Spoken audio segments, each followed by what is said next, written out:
Hi Noshers, my name is Micah, the host of Not Your Bubby's Nosh, a conversation about your favorite and least favorite Jewish foods, your go-to source for holiday meal inspiration, and a place to discuss and kvetch about which bubby made it best.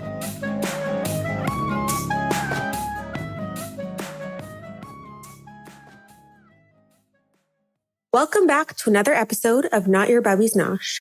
Today, I've got two exciting guests all the way from South Carolina. Rachel Barnett and Lyssa Harvey are the founders and co-authors of Kugels and Collards, which explores South Carolina's Jewish history through the lens of food and memory. What began as a blog in 2017 to highlight a lively collection of South Carolina Jewish stories and special family recipes was released as a book August of this year, 2023. They share the history, traditions, and memories of Jews in South Carolina, building upon the blog of the same title. And Kugels and Collards is a project of Columbia Jewish Heritage Initiative. Now, I don't know if I was just blind to it, but I didn't realize that South Carolina had such a booming and lively Jewish history. And I am so excited to learn all about it. And I think you'll love them. They are such sweethearts with so much to share.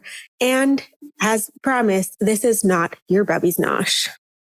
Welcome, Lyssa and Rachel, to Not Your Bubby's Nosh. I'm so excited to have you both to learn about not only Jewish food, but also Jewish food in Southern cuisine and how they overlap, where the food of South Carolina especially comes into play, and about your project, Kugel and Collards. So I would love to learn a little bit more about each of you. So I'll let you choose who goes first on the chopping block. But how did you get into this world of Jewish food? And tell me a little bit about yourselves.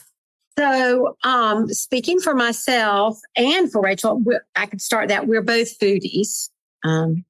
And so we connected as friends early on, but in our world, food is, as you know, is very important. And as I've gotten older, it seems it's been even more important. You know, before I just ate food.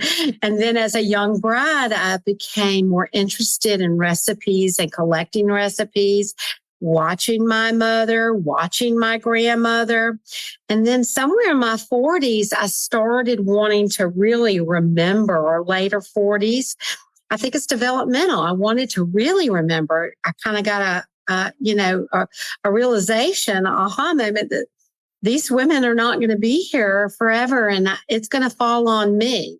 And I think one of the pivotal kind of moments is when my mother handed off Rosh Hashanah to me. I'm the oldest of 5. And I think that became a real eye-opener. I'm in charge now, and I've got to make it special, my own traditions. And I'm an artist. I'm a therapist. And I'm very involved in the Jewish community. And food just fits right in there. I love that. Yeah, but getting that torch passed down is not easy. And it happened for me quite young because I was vegetarian and I needed to figure out what was for dinner at the holidays, and it was stressful. So I think that that's also what got me excited about Jewish food, was the ability to make it my own and learn from my grandmothers as well. So I definitely really this is what Kugels and Collards is really all about. And Rachel has like kind of a different story. So Rachel?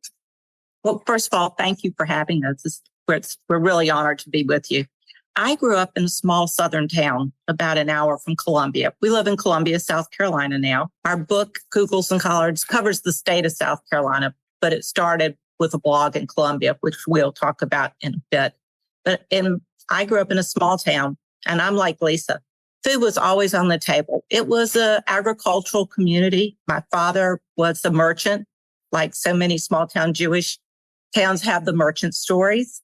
And I never really thought about it. But now that as I grew older and I didn't cook, there was always food on the table. It was not something I was preparing. But as I grew older, and when I had my own children, I started saying, how did that squash casserole come onto that table? Or where did that brisket come from? So a lot of these recipes, as you probably know, were never written down. And if those people, when they pass, they don't write them down unless you are, it's trial and error, you're going to lose those recipes. So we found that out, obviously, when we were doing the book and talking to other families who had similar experiences. So I think that was where my food interest started. And then, of course, when you have children, then you really have to put a meal on the table. I had a similar experience. My mother passed down a major holiday in a small southern town where you're the Jewish merchant of the town and your relatives have small stores in the other small communities. It's not the Christmas. We didn't celebrate Christmas per se, but it was a day at the end of the busy season when the family could come together. And it was my mother's big holiday. And then somewhere along the line, she said, I'm done. I'm out. And so I took that holiday on. I'm still doing it. Lyssa still does Rosh Hashanah for her family. I still host 30 some odd people around Christmas Day. And all the relatives come and put them around tables. And we do place settings and brisket and you name it, the turkeys and the briskets and the whole thing, Kugels, Collards, it's all there. I'm the executive director of the Jewish Historical Society of South Carolina. And both of us have done a lot of volunteer work with the historic Columbia. So, this fits in the wheelhouse. I mean, food is so important to the Jewish culture. I don't care if you're in California or South Carolina. I mean, we all have great food memories. And so this just became a natural offshoot from, it was our interest where we decided we wanted to drive this project forward. Fortunately, there were people who believed in it and supported it. That's great. And how did you two meet? We met many years ago in 1986, I think. She married my cousin, who I'm not married to now, but the families are still close. And actually, Lyssa was my first friend when I moved to Columbia as a young bride. She was very involved in Hadassah and got me involved in Hadassah. And so we have been friends for many, many, many years. Before that, quite frankly, Lyssa's family is from Charleston and my mother is from Charleston. I know we connect in lots of different ways that we didn't even know. And her aunt and my mother we have pictures of them from the 30s and 40s as children. Yeah. So there's a lot of, it's what we call playing Southern Jewish geography. It's probably quite small. It's small. Yes. Yeah. Everybody's related, or if they're not, if they're not related, you got to be careful. I always tell my kids, be careful what you're saying because that could be a relative. And so her in-laws, who she adored, her mother-in-law, which is unusual. She was a real wonderful balabusta. You know what I'm talking about, right? Yeah. And she lived 4 doors down from me. Oh, wow. Kind of. Yeah. Small world. It's not probably what you think of the South, but it might be what you think of the South. She's no longer with us, unfortunately, but her brisket recipe and her brownie recipe and everything is still very much a part of our table. That's fantastic. And speaking of the South, when we think of Jewish populations in North America, I don't think anyone would list South Carolina as a big one. You think of the regulars like Chicago, New York, LA, Miami, Bay Area. I could be missing one, but I feel like those are Atlanta, good one. What's the Jewish community like there? Well, quite frankly, interesting fact, Jews have been in South Carolina since the late 1600s. They were part of Charleston in the very earliest stages. Charleston boasted one of the largest Jewish communities in the 1700s. KKBE, which is the beautiful Reformed temple, which was, I think, founded by Bevis Marks, London, some of those folks, has been there 1794, I think, might be the date. I'll have to check me, but I'm not real good with the dates. But the very first constitution or the first agreement for Jews who came to Charleston under like John Locke's, the whole thing, goes back to the beginning of time, actually gave religious freedom to Jews. I mean, it listed Jews and other heathens and dissenters in there, which is unusual, right? Yeah. It was never ratified, but it became a place known for religious freedom and opportunity. So Charleston became like this cultural center hub for Jewish folks, even more than New York at that time. It was supposed to have had more Jewish people individuals living in South Carolina than New York in like the 1700s. Yeah. So and today, you want to know about today. So we're in the 21st century now. Columbia has a lovely Jewish community. Charleston still has a very vibrant, growing Jewish community. Same in Greenville and Spartanburg, the upstate. South Carolina has a really interesting history. Goes back to those Jewish merchants. In every tiny town in South Carolina, there were Jewish merchants. And they would go to synagogue in the neighboring towns. So we ended up with Sumter, South Carolina, and Orangeburg, South Carolina, and smaller communities that actually had synagogues, and there are Jewish cemeteries. Many of them have closed now, unfortunately. But the urban centers, they're growing. And we have, we have Reform, we have Conservative, we can get kosher chicken now. Everything is pretty easy if you want to do it. Yeah, there's kosher food and all the grocery stores. Yeah. They have a little section. Yeah. Sometimes when I'm making chopped liver and I don't have schmaltz, I can go buy some. Wow. I can buy some golden. Like my grandmother would say, golden fat, golden liquid. And in our book, in Kugels and Collards, we made sure to have representation of some of the smaller rural towns, because these were farming towns, and represented and had some different stories, even though very similar because of the immigration. So it sounds like there's a vibrant community there now and has been. I had no idea that it had such a long history, because you don't typically think about them. And thinking of Jewish culture, especially Jewish culture around food and more Southern culture around food, what are some overlaps between the two of them, if any? The Southern food culture has played, rather large in Rachel in our lives because of our being assimilated but separate. We have noticed, and we know what our friends are doing, and we know what we do, which is different. So there, say the quote that Retta said. So we have a story from a lovely woman, Retta Aronson Mendelson. She grew up in Orangeburg, South Carolina. And she said, we ate just like our Jewish neighbors, except for some exceptions.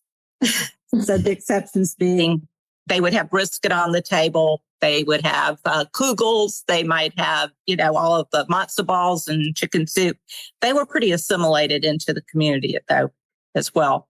Growing up and visiting my neighbors, I know that they had a little dish of not butter, but lard.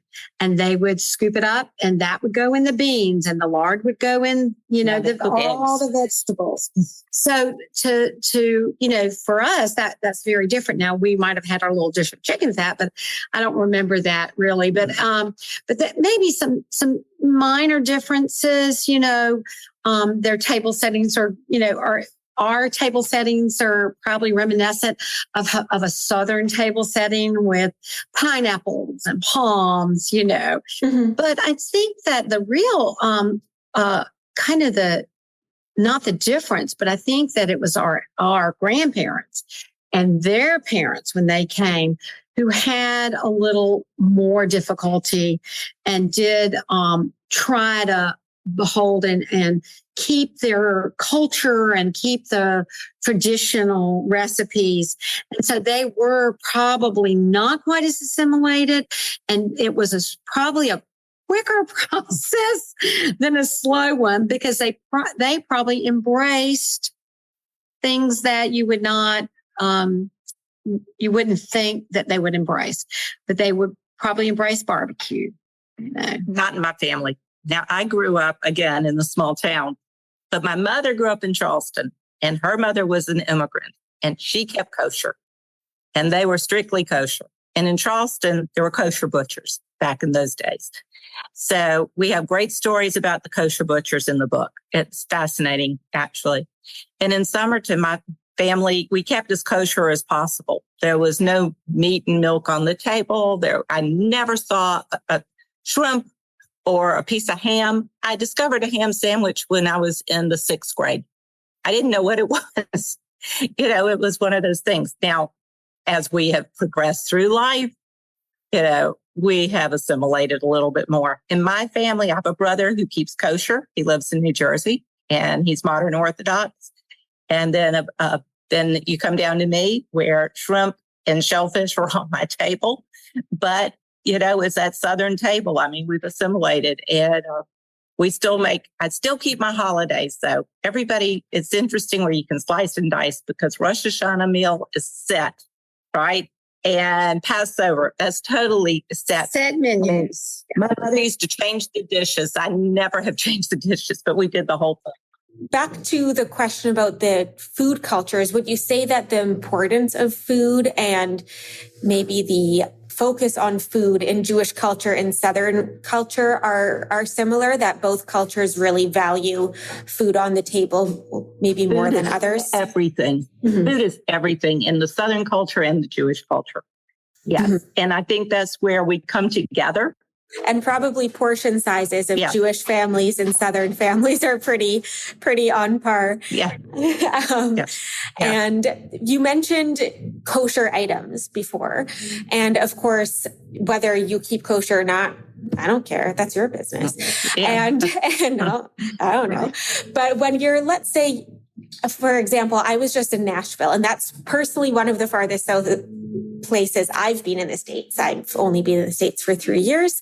And I noticed every time I would go to a restaurant, and I went with another Jewish couple who keep kosher for sure. We're vegetarians, so life is easy. But, and when we would ask, is there pork in the macaroni? Is there any pork in this or that, or in the cornbread or in the beans? And everyone was so shocked that we would be asking that. And probably it's possible they'd never been asked that before. Is that a common occurrence if we were to go out in South Carolina in some restaurants, like more barbecue restaurants, like pork and shellfish are likely in a lot of things that we don't think about? Yes and yes. I mean, there is the pork fat, the still used to cook lots of vegetables. So as a vegetarian, you would have to ask, was this cooked with plant-based, oils versus animal fat oils? And then of course, lots of people have shellfish allergies. So people ask that when you go out, but shellfish, listen, I remember when I was little, my grandparents kept kosher.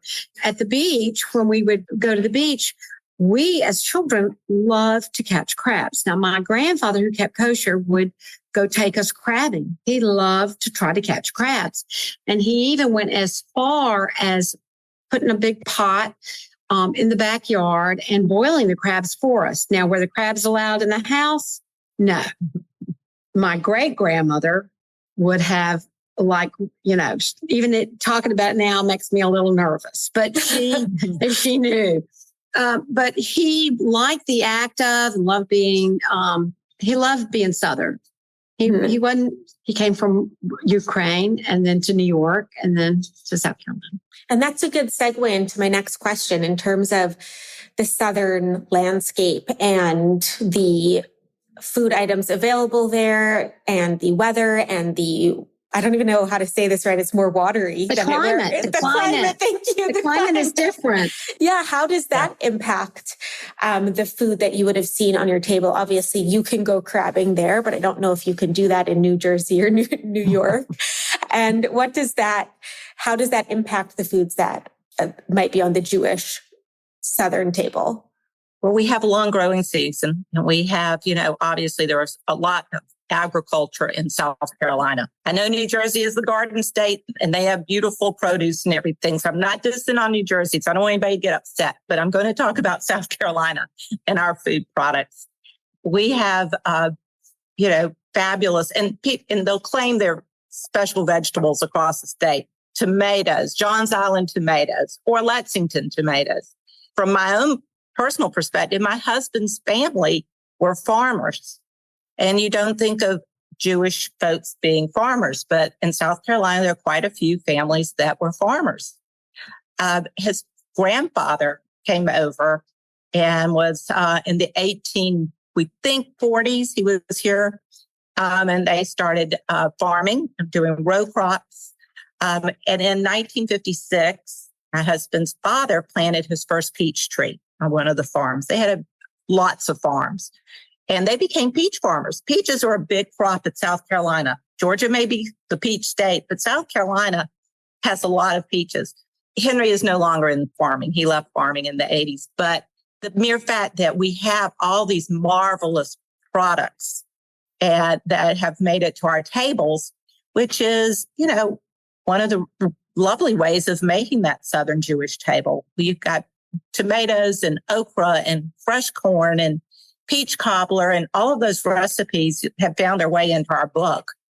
We'd be remiss if we left this out, because we know that enslaved African Americans brought to America okra, squash, beans, and rice. Mm-hmm. And so, and sweet potatoes, yams. And so we honor there. In our book, we certainly give credit where credit, to recipes and to this notion and to this fact that this is part of our Southern table.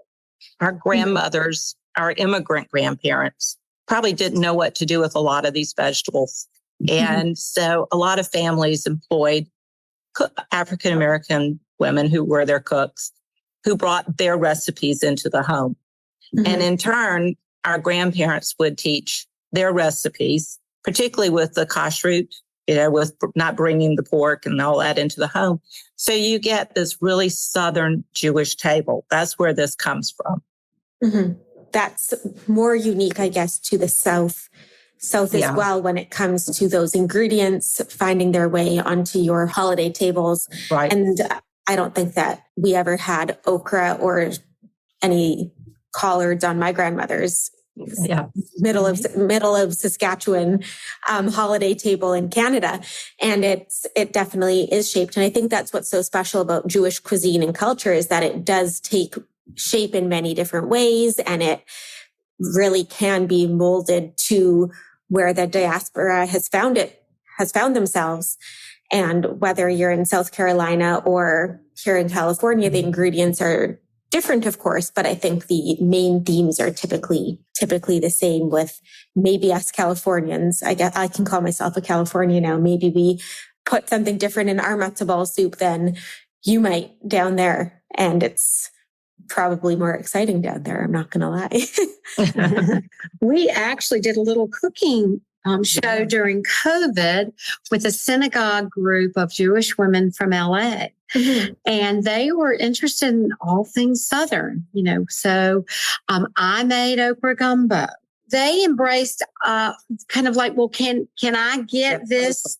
Can I get okra in the grocery store? And I went, well, you'll have to look. It's you can buy frozen okra.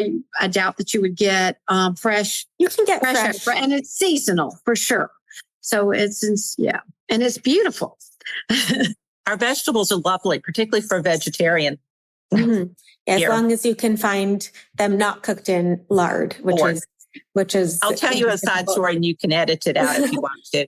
I worked at the University of South Carolina for a short time, and I was marketing director. We had a brand new dean who had come down from New Jersey, lovely woman, kept kosher. And we would go to functions at the university, and she would not, of course, eat the meat or anything, but she thought she could eat the vegetables. And she was getting ready to put all the green beans on her plate that she could. And I had to go over and punch her and say, there's pork swimming around in this. I mean, it was like she ended up eating a green salad. Yeah. Mm-hmm. So, you have to be really careful in the South. A lot of places, they love the fat back. I wasn't raised with it, so I don't have the taste for it. Because our vegetables were never cooked with pork. Then on the subject of vegetables and different methods of cooking, what are some ingredients or methods of cooking that are more commonly found in Southern food that have inched their way into Jewish food, whether in Jewish Southern food or things that we might not think of? So it might be something that you do with okra on a different holiday, or something different in your kugel than mine, I'd love to learn a little bit more about how Southern food has influenced your Jewish table. I love that question. Our book is called Kugels and Collards. And one of the reasons is because, in just thinking about all the different kinds of kugels, there could be, you can get a little more creative than my grandmother was. My grandmother made a beautiful kugel, a traditional sweet kugel with apricot preserves or pineapple sometimes and cream cheese. But then, knowing that our book was called Kugels and Collards, we experimented, and this is in the book, by making a savory kugel and learning more about kugels that we created a Collards kugel. And so actually Joan Nathan, will give Joan Nathan credit for helping us with that recipe. And she said, if you can make a zucchini, noodle pudding, you can make a Collards one. So we experimented. We have a delicious one in the book.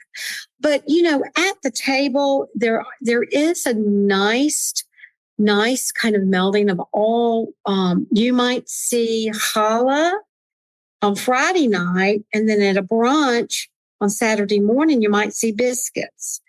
So, we all have biscuits recipes, don't we, Rachel? Yeah. And both of us have made challah before. I have a friend that has a Jewish coffee cake recipe. I said, where'd you get that? And she's not Jewish, and she's from Beaufort, South Carolina. So she got it from somebody at her church. And so there's a nice overlap of sharing of recipes at baseball games, at children's sporting events that we go to and share. But I think that we're now more comfortable with okra gumbo, enhancing our Rosh Hashanah meal alongside the simits. And I could see simits also being pretty Southern-ish. When I think of the simits that I make and I grew up with, it's sweet potatoes. It's super sweet. There might be some pecans in there. And it feels like a very... That's Southern. It's a root vegetable that you can get in the South, that's grown in the South. Absolutely. You're right. It's like harosas. Yeah. A lot of people make harosas with walnuts, right? Mm-hmm. The Southern version has pecans. There you go. That's a great example. Okay. That is a good one. Yeah, that's exactly. And, the Southerners, they love to fry everything. Anything you can put in a pot of grease and fry, the South will do it. So fried okra, we have beautiful fried chicken in the cookbook. Mm-hmm. And it's a perfect, it goes along with the kugel, with everything else. It sits there pretty nicely with the plate. I'm not sure if this is a good place to talk about this, but here's another example is that my cousin Eli owns Hyman Seafood. And so a really popular dish here is shrimp and grits. And it's delicious. Eli is observant, keeps kosher, but not in his restaurant. It's funny that it's kind of ironic, that he has a seafood restaurant in Charleston, South Carolina. But he decided that let me see how I could take this popular dish and make it a little bit more, Jewish style. So he has a salmon and grits, and it's delicious. That's amazing. Yeah. So he did that. So we're always adapting and changing, like you said. I love what you said about the diaspora and how we, become part of it. Mm-hmm. Yeah. And what's interesting about grits, because my grandmother's family was Romanian, and they have a very similar dish called mamaliga, which is essentially like Romanian Jewish polenta. So we would eat that, and it's very similar to grits. Yeah. It's very rich, like you put a whole lot of butter in there. And so that's kind of an Eastern European version of grits that has been in Romania for forever. And then there's also polenta. So all these dishes, they use such similar ingredients, and they're served with different things or called different things. But it's interesting how we have that connection even in some of the lesser known Jewish foods like grits. For you guys, for me, that's mamaliga, and it's delicious. And the more butter, the better, which is probably the same for grits. I love that. And so when it comes to, this is kind of out of place, but I'm just curious more than anything, especially in today's climate with Judaism in general and tensions, and not everyone feels safe to be openly Jewish. And it's something that I've experienced now that my work revolves around showing my face as a Jewish individual. There might not be an answer for this, and this could just be me being curious, but what is it like in South Carolina, where here, for example, in the Bay Area, I find that the Jewish population is I call them quiet Jews, where it's kind of hushed. You don't see very many Star of David necklaces out. You can sometimes see engage, but it's not very outward. Whereas when I go to New York pretty frequently for work, and it's so in your face. I love it. That's when I wear my Magen David, and it's a bit more loud and proud there. What's it like in South Carolina in that smaller community? Well, I can tell you this. I live in a smaller part of the city of Columbia called Forest Acres. And on the Forest Acres logo is the cross, is a tree, or, Forest Acres is woodsy, and a Jewish star. And there's one other thing I can't remember, but we live in a very inclusive neighborhood. But unfortunately, I'm on the board of directors at our synagogue, and I've had to have training for security for our synagogue. We are more aware. We always ask security questions. We have had incidents of anti-Semitism. I don't think there's anything involving food, but even if there is a bar mitzvah or a simcha or a larger gathering, we've had to be careful. We have to be aware and known. And so it does affect us. And it is sad. And I have grandchildren, and I don't even want them to know about this. And unfortunately, they have to, because, they also do shooter practices at school. So, what's the... Yeah, we won't go down that rabbit hole. Oh, no, we won't. That's a big rabbit hole for a Canadian to get into. Oh boy. Oh boy. But I was really just curious, because it does. Unfortunately, it is the world we live in. It's very sad that we've had to come to this point. If you think, in Charleston and Emmanuel Church, this white supremacy is bears down large, and that's probably where we should draw the line. Right. Yeah. But this is also why it's so important that you're doing what you're doing, and that we're having these conversations for the next generations to say, there's so much to be proud of when it comes to being Jewish. And we're still woven into the fabric of what North America and the US is. And we've been here for a long time. And it's so important to keep our Jewish culture alive, which is exactly what Kugels and Collards is doing, is telling those stories of Jewish resilience in the South and Jewish everything. Yeah. Well, I have a question for you, because we're coming to this new, and we noticed that there's kind of a trend that there are more, cookbooks and conversations about Jewishness and food, and we love it. So we're hoping that our timing's okay and is good with this. But more than that, I love what you said about the conversation about food and culture. It's more of a thing now, isn't it, Micah?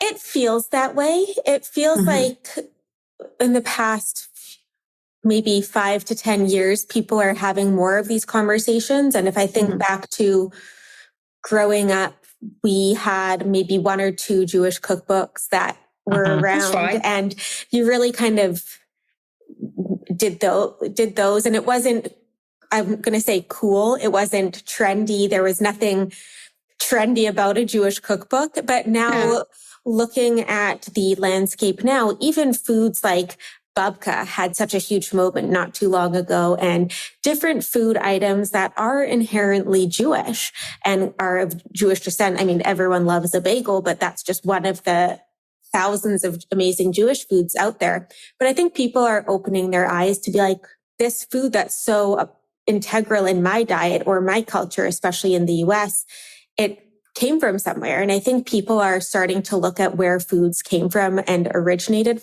from, and hopefully seeing that a lot of the foods that they're enjoying came from this little population of Jews who brought it over because they were thrown out of their country and tried to make a living in a new one. And so I do hope that it continues. I mean, for all of our sake, professionally and personally, I hope that it continues to grow, and it's only going to grow if people take ownership and take charge of their culture and their cuisine and be really proud of it, and show up to Jewish things and show up for Jewish authors and writers and creators and Jewish owned restaurants. I mentioned we were just in Nashville for 4th of July, and I reached out to someone named Wes who calls himself the Jewish cowboy of Nashville.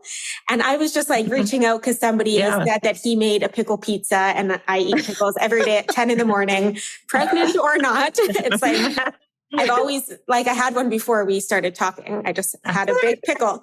Is that because you're pregnant? No, that's because I've always done this. I just eat everything. Specific dill pickle that you love? I love like a New York style. Half sour is the best. Half sours, yeah. Half sours are my thing. We just went to the like health food store last night, and they have the big bucket where you buy it by weight. Yeah. So I spent like $5 per pickle because I picked the biggest ones.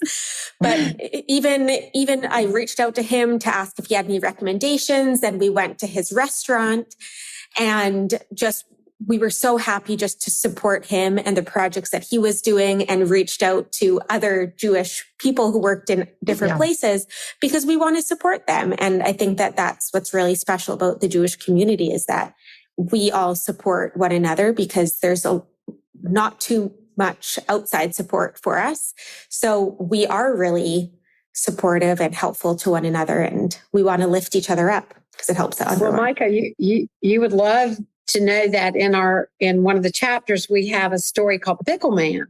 Perfect. Right. And this man I knew because he would make pickles in my uncle's warehouse. And when you walked into this dry goods store, it would smell just like a pickle.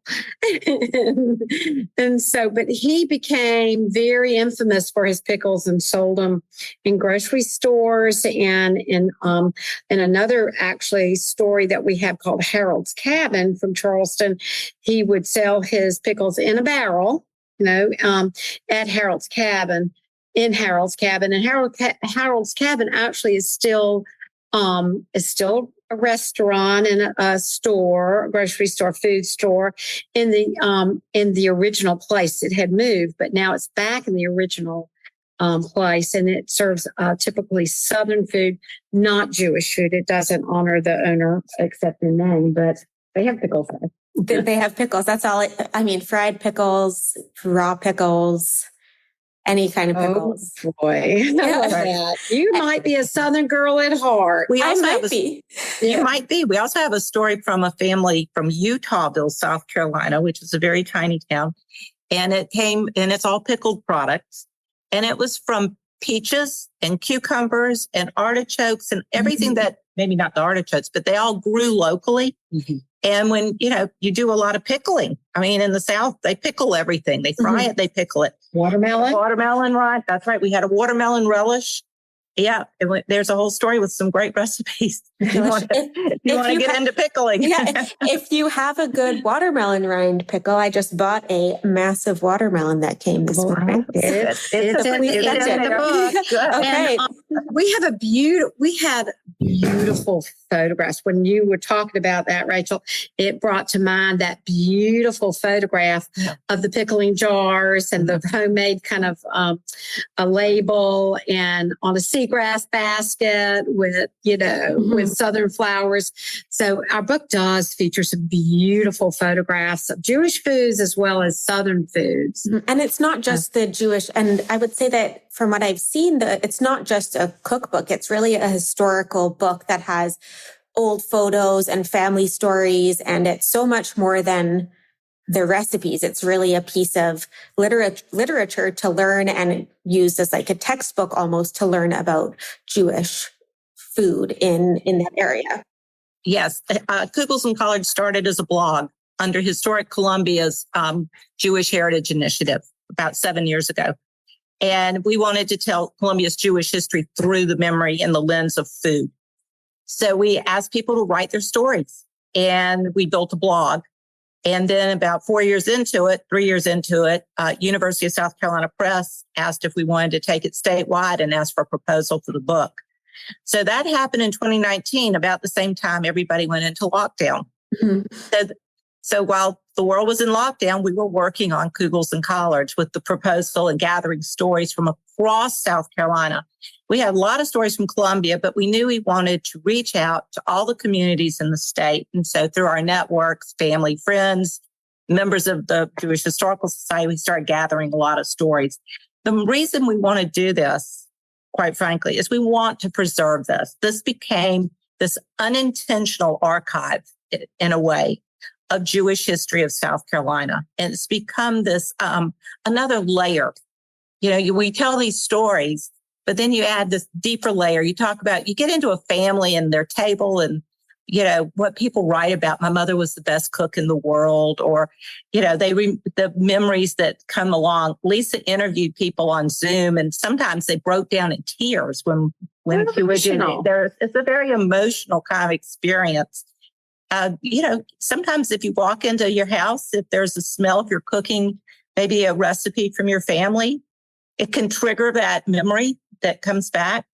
So, that's really the reason we wanted to do this. And you're right. It's not a cookbook per se. If somebody thinks they're going to find the appetizers and that way, that's not what this is. It's, there are themes in the book, and we have stories, and it's about a family history. And the big thing that I read, when I reread the book recently, I went through and just read the whole thing straight through one weekend. And I came away with this incredible feeling of this collective experience. And it's through this lived experience that, this whole community has had, whether we knew each other, whether we're in Utahville or St. George or in Charleston or in Greenville. The memories, the recipes, there may be some tweaks. Obviously, it's that family's recipe, but it seemed to be almost this universal theme. Family, obviously, so important. At table, those holiday type meals, Shabbat. I mean, we have beautiful stories about people's Shabbat dinners and their memories. And, that's been the joy for us to keep going and keep writing and keep digging stories. And we know there are more stories there. This is by no means the end of this. I mean, there are lots more stories. And, in the end, we really, when we think about why we really treasure this process, is that we have the opportunity to preserve not only our stories, our personal family stories, but others. And like Rachel said, a lot of them did overlap. But there are some very unique stories of women who worked during the day and, would have to prepare a meal at night, or, would do prepping actually, and how they had help with that. There are unique stories about the foodways and some of the restaurants as well as merchants. But our favorite, we discussed this the other day, is the last chapter, and it's called Legacy. And this is, to me, the most important part of how what we're doing now it matters. Each of one of our daughters did a story, and they were listening. They've been listening to their grandmothers, and they have their unique food stories. Emily's a pescatarian. My daughter loves to make Jewish food and Southern food. They want to preserve now what we're doing. And so I think that this, to me, is the real, kind of end game of being able to tell that story? We invited not just our daughters, we invited several young women of that generation, and they all wrote. They don't know each other. I mean, they know each other tangentially, but they weren't like close friends. Their stories were universal. I mean, they may have different recipes, but their memories and what it was all about when it came down to it is food is love. And that came through in all of their stories. And I have to tell you, as a mother, to read that from my daughter, to see that and know that all those many years and those generations from her grandmothers through me, and that it's carrying forward is what really, it gives me the cold chills thinking that, hey, we did something good. So, yeah. And the name of the story that my daughter did is our love language. Food is our love. Yeah, food is our love language for our family. Is that we dedicated the book to the women who came before us and to our children who will continue to tell our Southern Jewish food stories.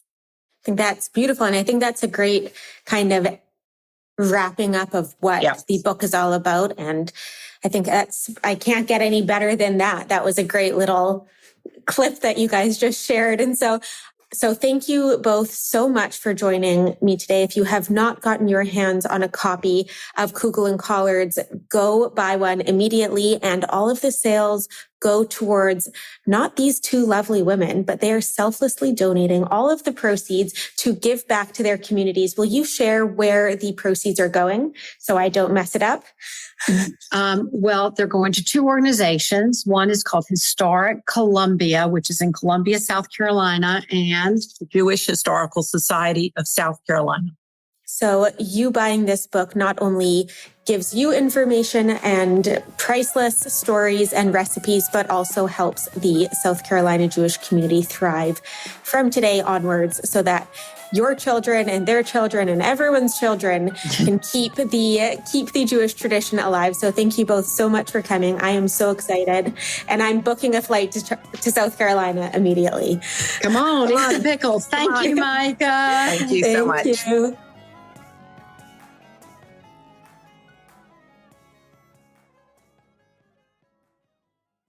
Not Your Bubby's Nosh is a part of the Jew Folk Podcast Network and is produced by Jew Folk Inc.